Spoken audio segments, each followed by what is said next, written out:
que é a parte dinâmica de rotações, tá?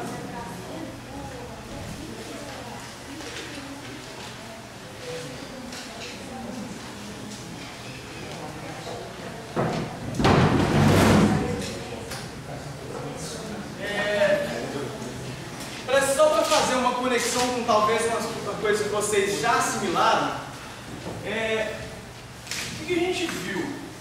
Se você conhece a aceleração, tá? Mentira, vou voltar um pouquinho. Se a gente conhece as forças, necessariamente pela segunda lei de Newton, força, vou botar aqui logo resultante, tá? Você conhece as forças resultantes? Necessariamente pela segunda lei de Newton a gente vai saber o quê? A gente tem a força resultante está conectada com a aceleração. Uma vez conhecida a aceleração, necessariamente, se você consegue, claro, você tem que saber integrar, mas se você conhece a aceleração, você vai conseguir achar a velocidade do tempo. Se você sabe a velocidade do tempo, necessariamente você acha a posição do tempo. Ok? E aí, com isso, vamos dizer assim, você resolveu todo o problema. Porque você tem as forças que causam a aceleração que modifica a velocidade e a velocidade que modifica a posição. Então você sabe descrever tudo sobre um corpo, uma trajetória qualquer, que dependa da força, coisa do tipo. Do ponto de vista formal, é isso que a gente precisa fazer. É isso que a gente precisa aprender a fazer. Acha a força, aceleração, velocidade, achou a trajetória, que é a posição do tempo. Tá ok? O que a gente viu no capítulo anterior? No capítulo anterior, a gente estudou, olha, caso eu saiba a aceleração angular, com a aceleração angular, eu consigo achar a velocidade angular, e a velocidade angular é o que vai mudar o ângulo no tempo. Certo? Está faltando alguma coisa. Não é isso? Se você pensar na mesma sequência lógica, aqui eu tenho força que causa a aceleração. O que causa a aceleração angular? É só o que fala. Por isso a gente chama de dinâmica. A dinâmica, ela dá uma resposta, ela te conta o que causa a aceleração. Porque uma vez tendo a aceleração, você sabe só integrar. Você vai integrando em cadeia, você chega no ângulo em função do tempo, na posição em função do tempo. Então o que falta aqui é o que a gente vai chamar, que é basicamente quase que o foco todo desse capítulo, é o torque. Tá? Então isso aqui, o que causa a aceleração? A força resultante. O que causa uma aceleração angular? É o torque. Ok? Então uma vez, você vê que eu montei esse quadrinho de propósito para fazer uma analogia exatamente com o que a gente já viu. Torque gera uma aceleração angular. Aceleração angular muda a velocidade angular. Muda a velocidade angular, você acha um ângulo como do tempo. Então o problema é idêntico. Você só mudou as letras e a natureza, né, o que está causando, a gente chama de torque. Tá? Então, torque. Em princípio, eu posso colocar assim: o torque muda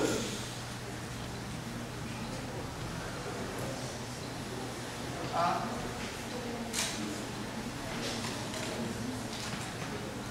aceleração angular. Torque, de que ele depende? Ele depende do módulo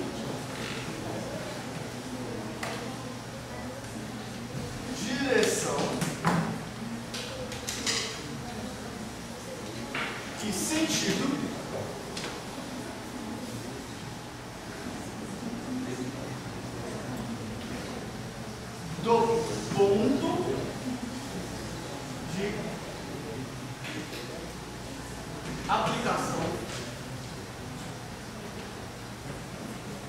das forças. Então, olha só. O módulo, então só para... O módulo muda a aceleração angular. Beleza. Agora, do que o módulo depende? Depende da intensidade, né?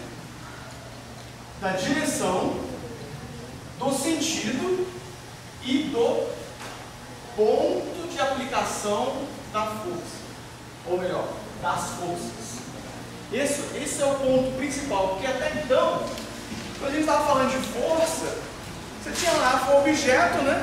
Aí você colocava força no centro de massa, colocava a tensão, a força de atrito, mas pouco importava se você botasse no centro, em cima, embaixo. Agora não. Agora depende de onde a força está atuando. Se você tem um objeto extenso, se a força está no centro de massa, é uma coisa. Se você tem a força está na base, é outra. Tá? Acho que um exemplo do livro, eu tenho um desenhozinho aqui, um desenhozinho bem intuitivo. Eu tenho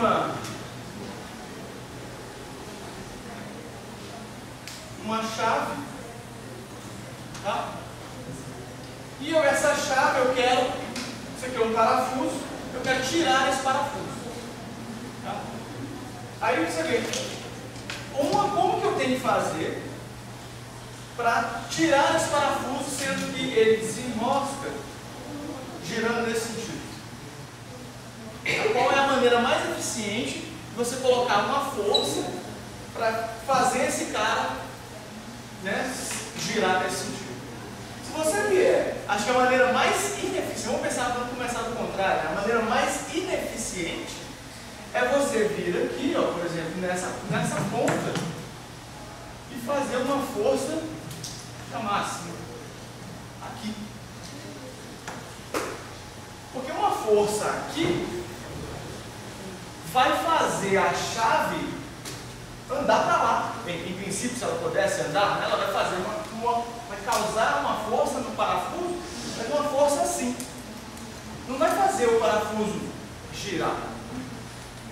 Ok? Agora, se eu colocar uma força no mesmo ponto, porém, quero que gire assim, né?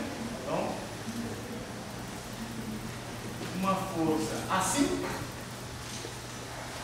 essa força vai fazer essa ponta da chave subir. Então, causa um giro. Ok? Agora, o que é mais eficiente? Botar a força aqui ou botar ela aqui? Aí de cá vai ser mais eficiente, porque você vai conseguir fazer esse negócio girar mais facilmente.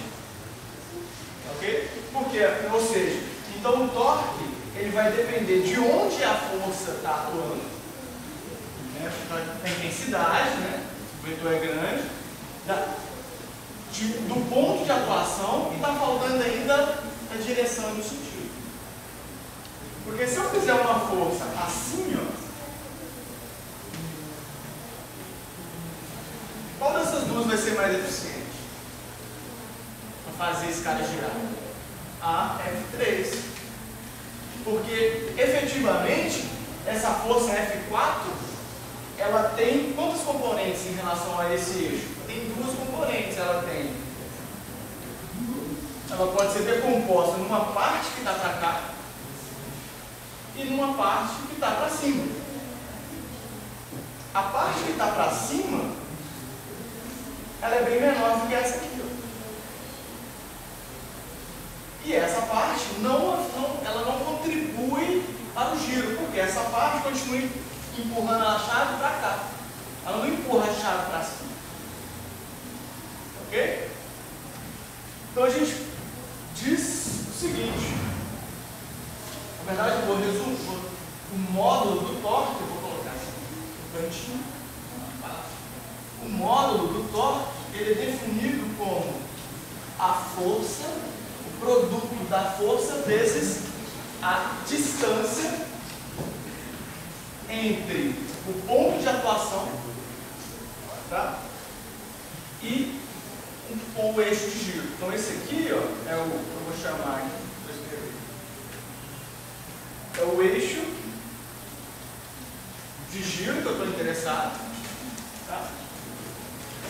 Aí, em relação, vou tirar essa F4 aqui, foi só para. Em relação a esse ponto de giro, eu tenho isso aqui é o L3, é a distância do eixo aonde a força está atuando. E isso aqui é o L1 igual ao L2. Certo? Só que existe uma definiçãozinha para esse cara. Esse aqui, esse L, vou botar assim. Isso é chamado de o braço da alavanca.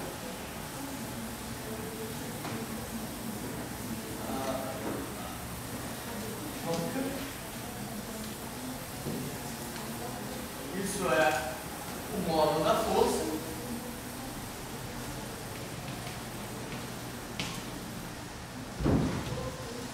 E tem aqui um detalhe, que isso aqui é a distância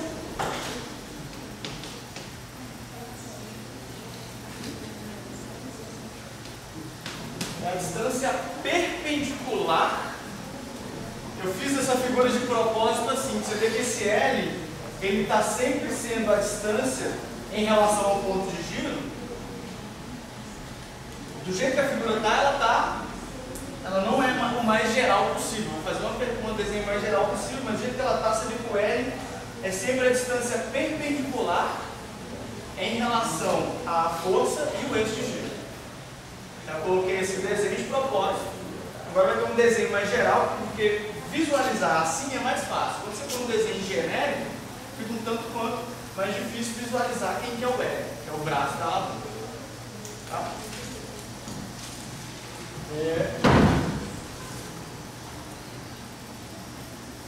Distância perpendicular, desculpa, aqui ainda a linha de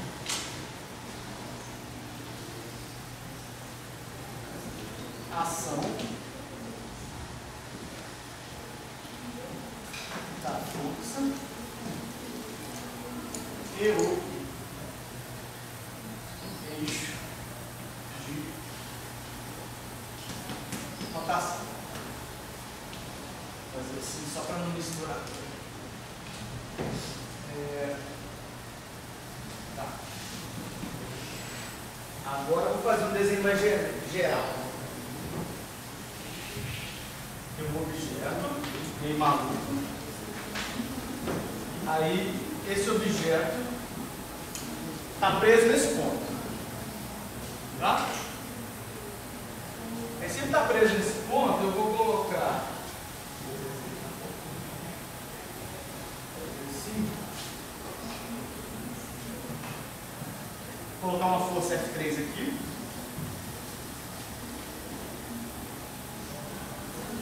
Uma força, vou chamar F1 aqui.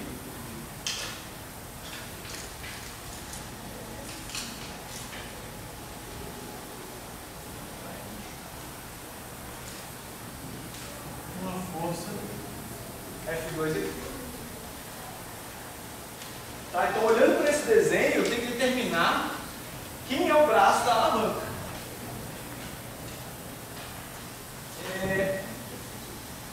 Existem algumas maneiras de fazer isso. A maneira mais fácil que eu gosto de fazer é o seguinte: olha, esse aqui é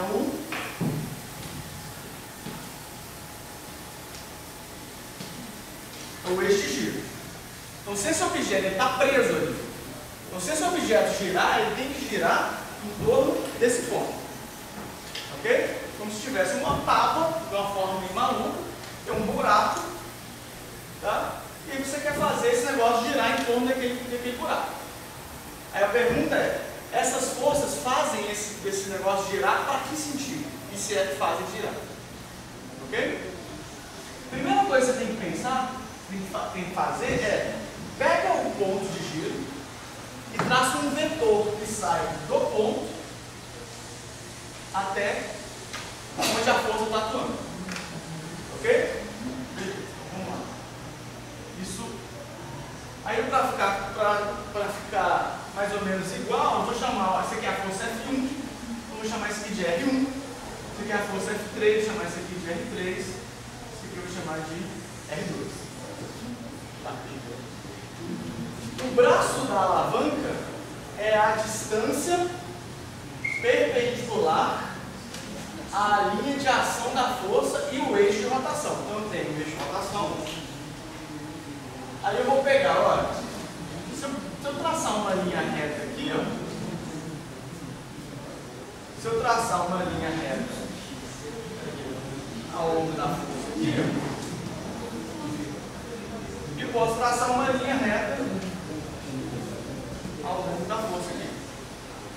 Tá?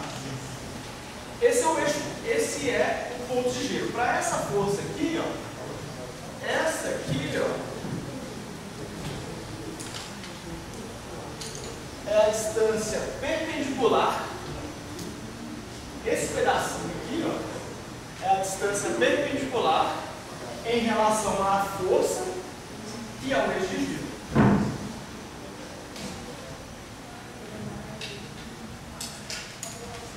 Em relação a esse cara aqui, ó, esse aqui, ó,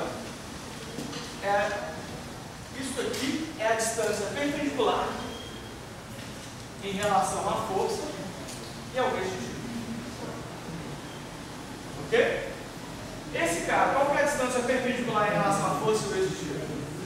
Certo. Aí, caso é necessário achar 100% de massa, eu posso fazer isso na superfície do objeto. Você tem que pensar sempre em relação ao eixo de giro.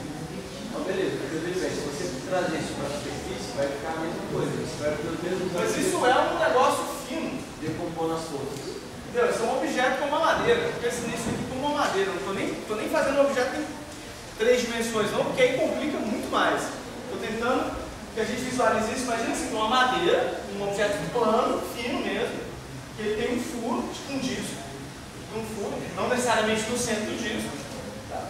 E que tem forças. Então, a ideia é o que é o braço da alavanca.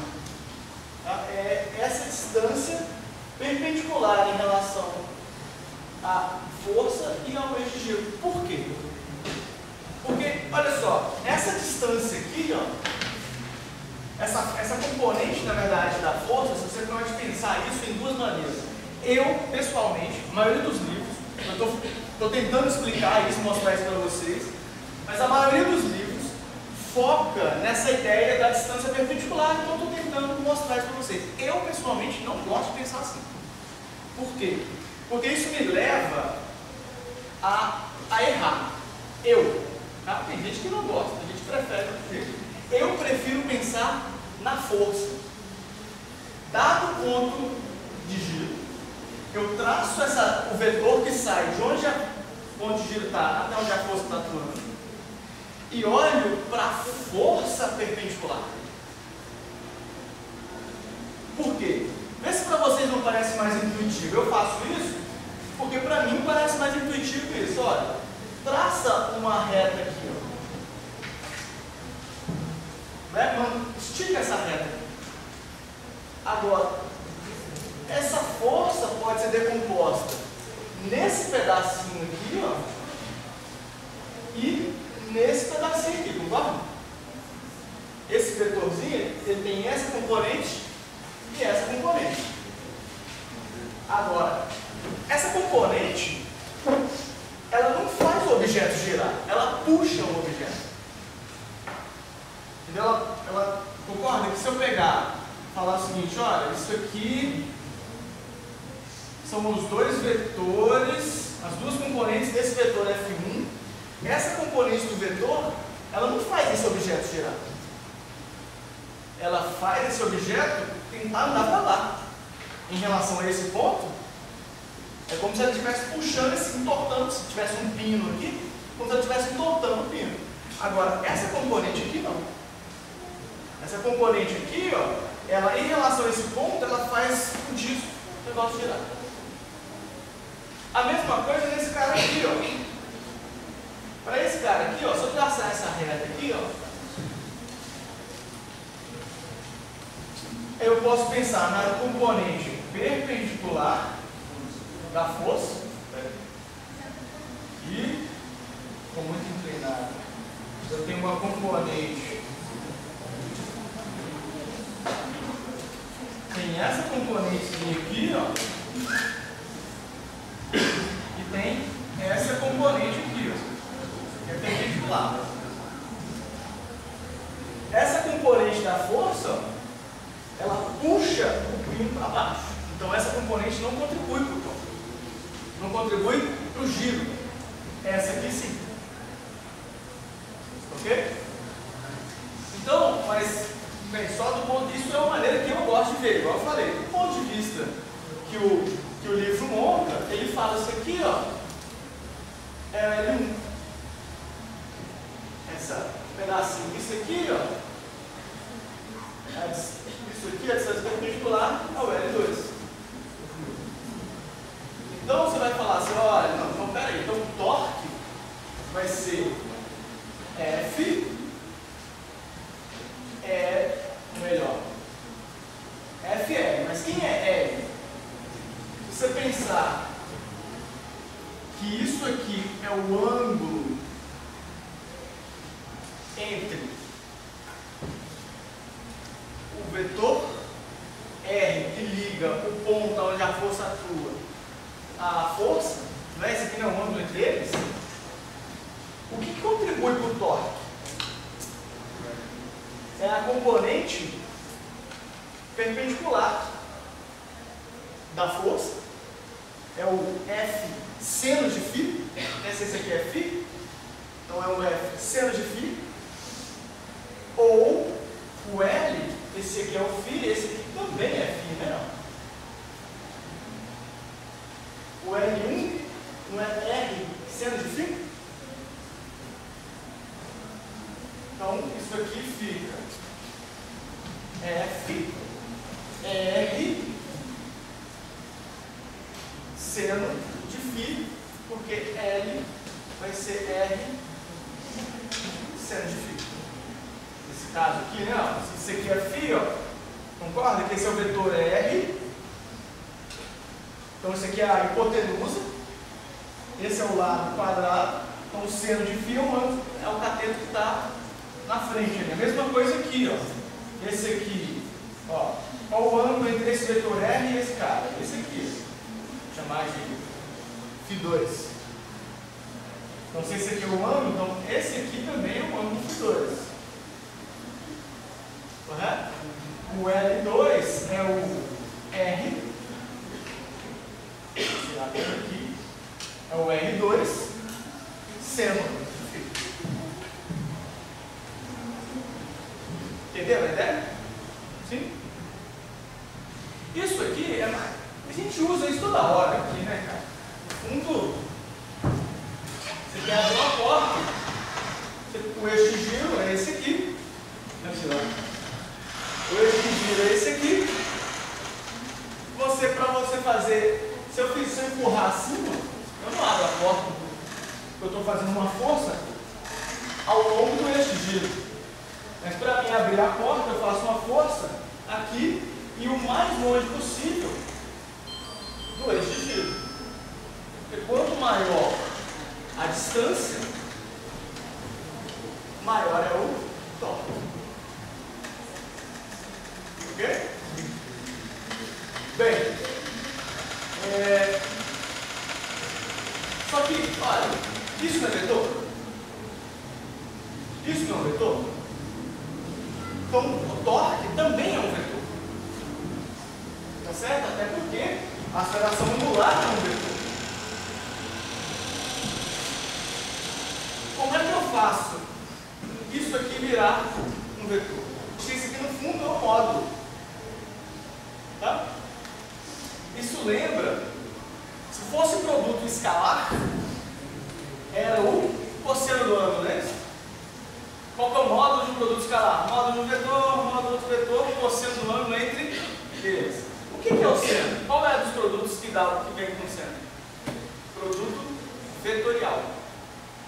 Certo? Então o torque, o vetor torque, ele é definido como, a maneira mais geral de escrever ele é produto vetorial entre R e A e força.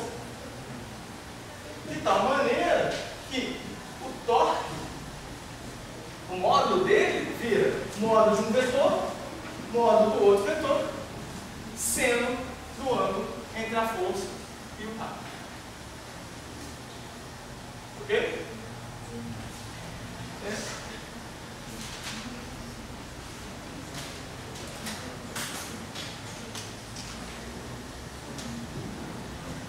E aí, então pensando no vetor, torque, eu vou fazer um desenho em 3 dimensões para vocês tentarem visualizar isso.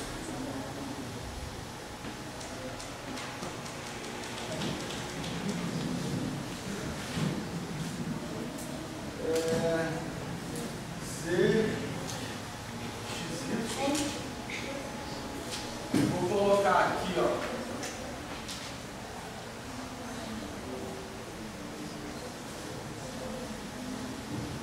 Imagina que eu tenho uma barra, tá? Essa barra está presa em um pino, no eixo, na origem, tá? E aí tem uma força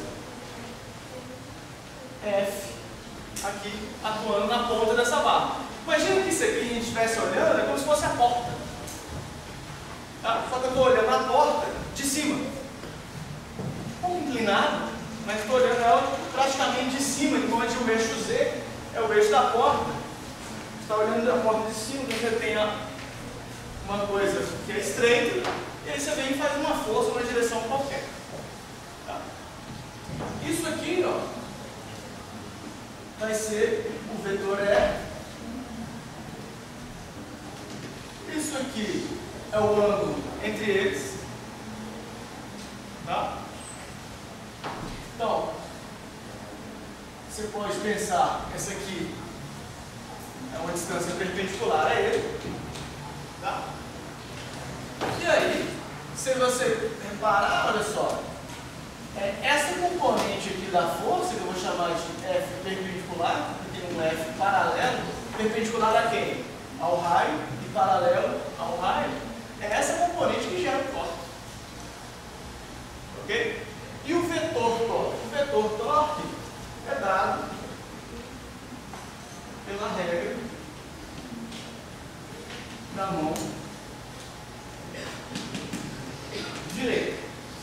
Tá? Ó, R, produto vetorial com F, que dá um torque saindo do quadro. Então, na verdade, o torque está aqui. Será que em 3 dimensões? Esse aqui é o eixo Z, em perspectiva, né? Então R, F está no plano XY, onde é um torque que está saindo do quadro do eixo Z. Ok? Isso aqui, então um torque nessa direção, quer dizer um cara que está girando no sentido anti-horário. Então um torque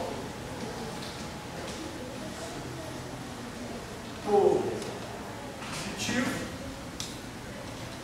gira sentido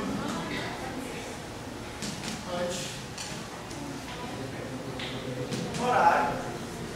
Um torque negativo gira no sentido horário. Tá? Porque se você fizesse, se a força estivesse virada para baixo, por exemplo, você teria R, que F daria um torque no outro sentido. Ok? E lembre-se, é a regra da mão direita. direita. Tem alguns livros que usam regra da mão esquerda. Esquerda e direita são coisas diferentes. Né? Porque tem pessoa que é canhota e tal, pensa, não, a direita é que escreve. Não, mas tem que ser a direita mesmo. Não pode ser canhoto. Não pode usar a mão esquerda porque aí muda tudo. Então, a R, back F, ali um torque para o outro lado. Aí você fala, por que não escolheram a mão esquerda e a gente fala a mão direita? Na verdade, isso é uma definição. Está definido assim. E outra coisa muito importante é que o ângulo é o menor ângulo. Porque você concorda que entre F e R tem esse ângulo e tem esse. Né? Esse aqui é um ângulo entre os dois, como se esse vetor estivesse aqui. Tem esse ângulo aqui também. Assim tem que escolher o menor ângulo entre os dois vetores. Tá? Beleza.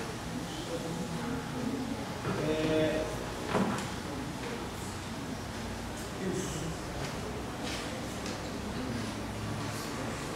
E se você tiver mais de uma força?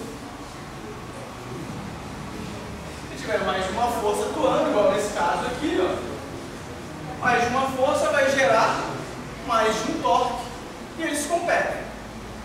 É como se você estivesse pensando o seguinte, olha, esse cara tem essa força ali, o torque aqui é R, produto vetorial com F, tá, beleza? Mas se eu tivesse uma força F1 aqui, tá? Então, se eu tivesse uma força F1, esse aqui, a primeira força gera um torque para cá. A outra força geraria um torque para baixo. E qual é o torque resultante? A soma dos torques. Do mesmo jeito que, qual que é a força resultante? A força resultante é a soma de todas as forças. Então, o torque resultante é a soma de todos os torques. Né? Porque você pode ter uma coisa que faz força que torce para um lado, uma outra coisa que torce para o outro, e no final das contas ninguém vai falar de torque zero. Não é isso? Você não pode pegar. O que é, no fundo, você equilibrar isso aqui? Ó? Eu não consegui. No fundo, você tem, quando você consegue equilibrar, você está falando que você tem um torque que empurra para o lado de cá e um torque que empurra para o lado de cá. Então, ó, R VEC F está para lá, R VEC F está para cá. E o final, a soma dos torques dá zero. Se eu pensar no outro desenho, vamos pensar numa coisa, um exemplo mais simples. Tem um ponto de apoio, uma barra fina, presa por duas massas. Ok? Então você tem, sei lá, vou chamar isso aqui de M1, M2, beleza. Aí você vai falar, olha, bem, esse aqui é o ponto de giro.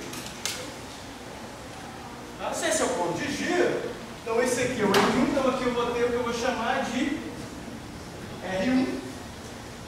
Aqui eu vou ter o que eu vou chamar de R2. Beleza?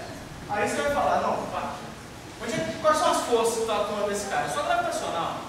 Estou desprezando a força da barra. Tá? A força gravitacional vai estar apontando é a força peso do 1 e aqui é a força peso 2. Beleza? Aí você fala, tá, então vamos lá, quem que é o torque dessa primeira força? É R, produto vetorial com a força R1, então dá um torque o quê? Entrando no quadro, como se eu estivesse fazendo um desenho perspectivo, o torque 1 está entrando no quadro. Beleza? É, ó. Torque entrando no quadro. O torque 2, R2, produto vetorial com a força 2, dá um torque saindo do quadro. Então, desenho perspectivo. Estaria aqui. Vou colocar assim. Torque 2. Né? E em 90 graus aqui de novo. Tudo bem? E o torque resultante? É a soma dos dois torques. Então você tem um torque que faz esse cara, ó, girar nesse sentido. Tem um outro torque que faz esse cara girar nesse outro sentido. Tá? E o torque resultante é a soma dos dois. Quem ganhar, ele gira no sentido de quem ganhar. É como se fosse a mesma ideia da força resultante, né? Você tem uma força que empurra para um lado, outra força que empurra para o outro. Se as duas forem iguais, o objeto não sai do lugar, porque a força resultante vai ser zero. Você tem um torque que gira para um lado, outro torque que gira para o outro. Se os dois, para que lado que ele gira? O lado que o torque resultante ganhar. Se esse aqui for maior do que esse, então esse ganha, o negócio gira nesse sentido. Tá certo? É igual as criancinhas brincando de carrossel. Um empurra de um lado, outro empurra do outro. A mais forte vai ganhar, porque ela está fazendo mais torque em relação ao outro. Se eu mudar para a regra do paralelogramo, eu vou mudar a referência do ângulo ali? Regra do paralelograma? Qual que é a regra do paralelograma? Não, você só vai transferir a força aqui para cima. Para cá? Isso. Não, só assim, olha. Daí ela está aqui, né? Essa aqui. Só deslocar ela assim. Olha aqui. Não. Isso? Fazer o paralelograma aqui? A função está aqui. Aham. Então, daí você fez uma aqui e a outra aqui, né? Você desloca ela para cá. Essa aqui. Não, essa é a função original, o F1. Essa aqui. Não é essa que está assim. Não é? Não, esse aqui eu quis dizer no segundo torque, só para ver o outro lado do giro. O F1 está aqui? Isso.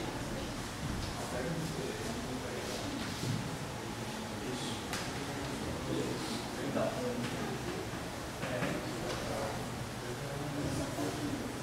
Isso. Beleza. Então era como você pegar F1 e trazer para a origem.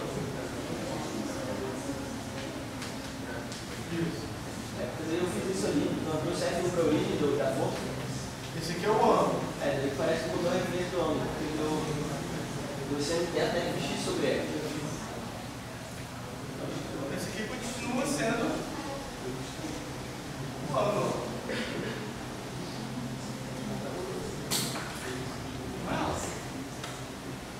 É o ângulo, menor ângulo entre os dois. Não são o mesmo.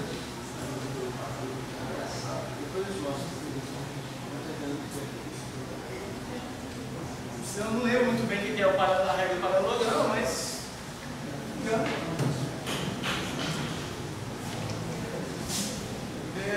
Tá. Deixa eu ver para onde que a gente vai aqui agora. Ah, tá.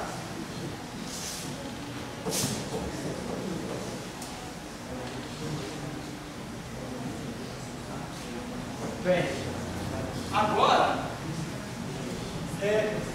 então, quem é o torque resultante somatório de todos os torques? O que falta eu conectar aqui? Eu não conectei que a força resultante é igual à massa vezes a aceleração? Eu preciso conectar o torque com a aceleração angular. Porque é o torque que gera uma aceleração angular e, por sua vez, a aceleração angular muda o ângulo. Muda o ômega que muda o ângulo. Tá? Então, se a gente pensar, vou colocar aqui assim, sistema de coordenadas de novo. Aí, vou pensar num treco que vai girar aqui. Porém, o objeto está aqui. Tá? Aí, deixa eu só para não perder aqui no desenho, porque esses desenhos são tanto quanto difíceis de ser feitos. Aí eu vou pegar isso aqui, ó, um ponto qualquer desse objeto, tá? Se eu pegar um ponto qualquer desse objeto, vou falar, por exemplo, ele tem uma força Fi qualquer atuando naquele ponto I, tá? A gente vai ter duas componentes, como a gente acabou de ver. Tem a componente perpendicular e a paralela. A perpendicular é a que vai causar esse negócio girando aqui. A componente paralela não faz nada. Em princípio, se o objeto não puder, se ele pudesse mover, a componente paralela faz o objeto descer. Concorda que essa força atuando nesse ponto faria isso vir para cá. Mas essa componente faria ele girar. Ok? Tá. Se você pode escrever, quem que é o torque I? O torque I, ele nada mais é do que RI, produto vetorial, com FI. Pela definição. Beleza. Então, o torque gerado por essa força aí, pelo menos o módulo dele é o módulo RI, FI, esse aqui é o ângulo, é o menor ângulo entre os dois vetores, vou chamar de seno de Φ, tá? Beleza. Mas olha só.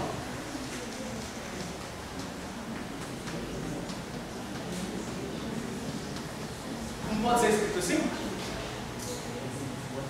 Isso aqui, ó, FI seno de Φ é a componente, é esse aqui, ó, é o F perpendicular. É esse pedacinho aqui, ó. É a componente perpendicular da força. Esse é o Φ. Esse aqui também é Φ, né? Esse aqui. Então, essa aqui é a componente perpendicular da força. Tudo bem? Sim ou não? Tudo bem?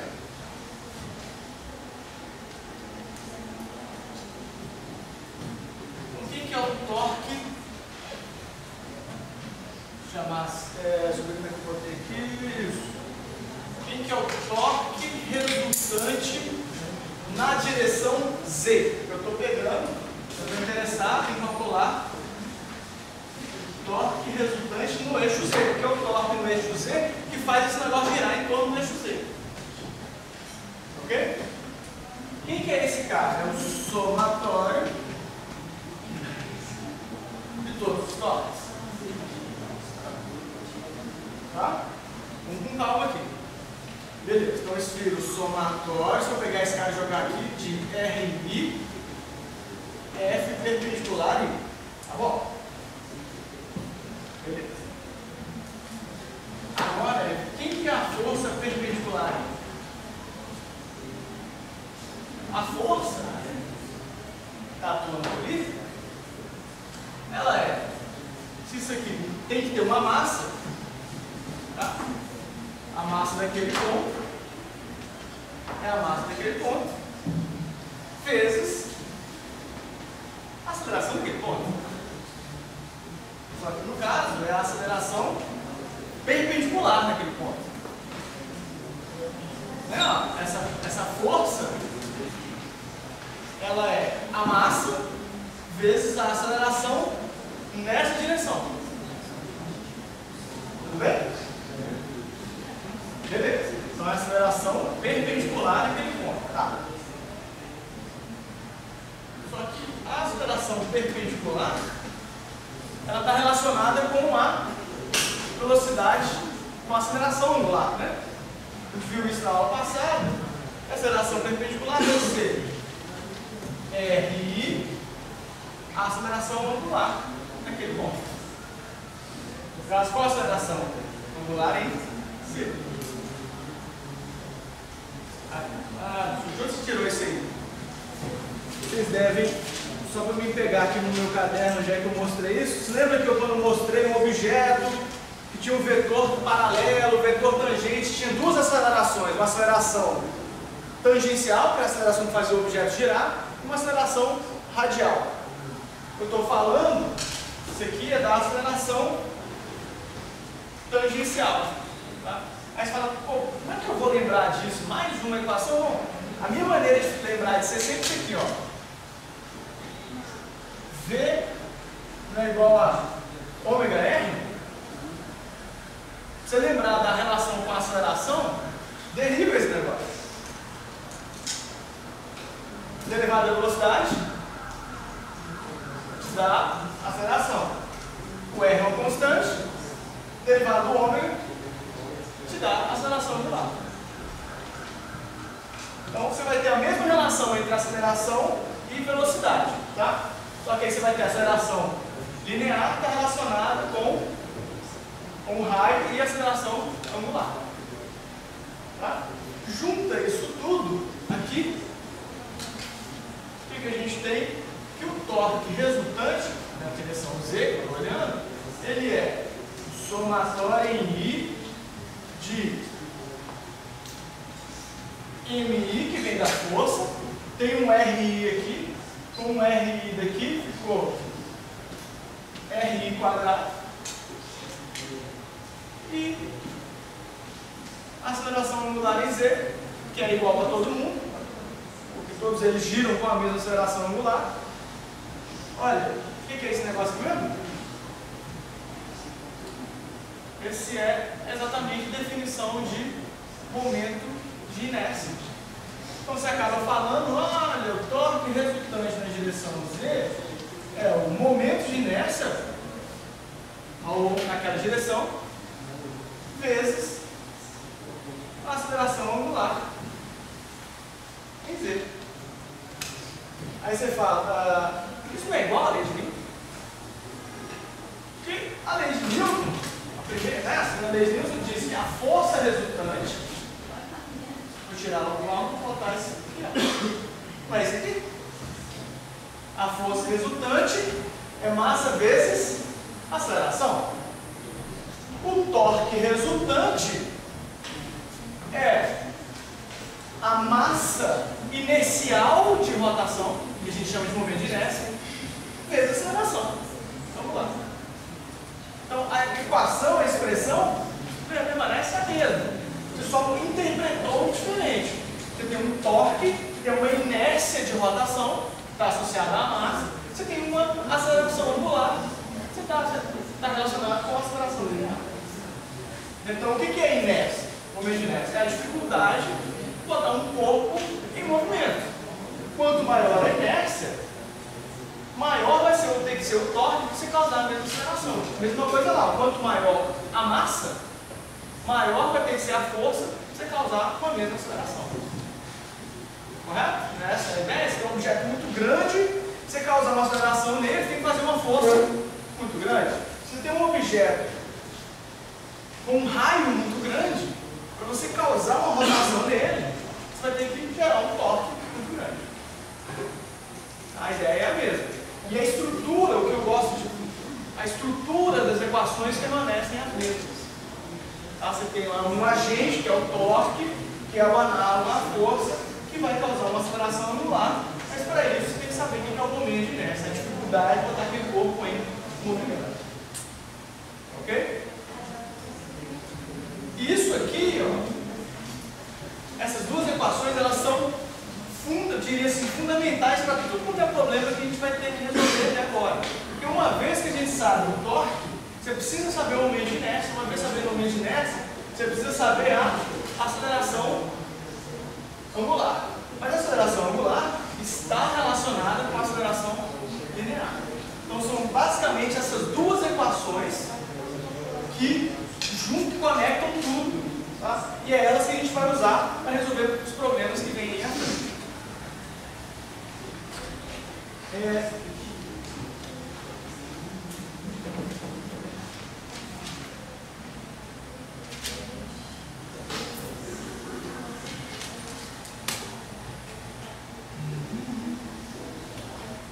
Bem, isso aqui eu já falei basicamente. Vamos para um ponto bastante importante, que eu vou agora discutir em detalhes com relação a isso aqui. Na verdade é um exemplo. Eu vou fazer 2 exemplos usando isso, para não ficar só teoria. Eu vou botar um exemplo prático. Tá? Que esse exemplo prático é nada mais ou menos que uma roda girando. Tá? Onde uma roda girando você vai ter que lidar com uma inércia da roda, o torque que está atuando sobre a roda, coisas do tipo. Tá? Só que antes disso, a gente precisa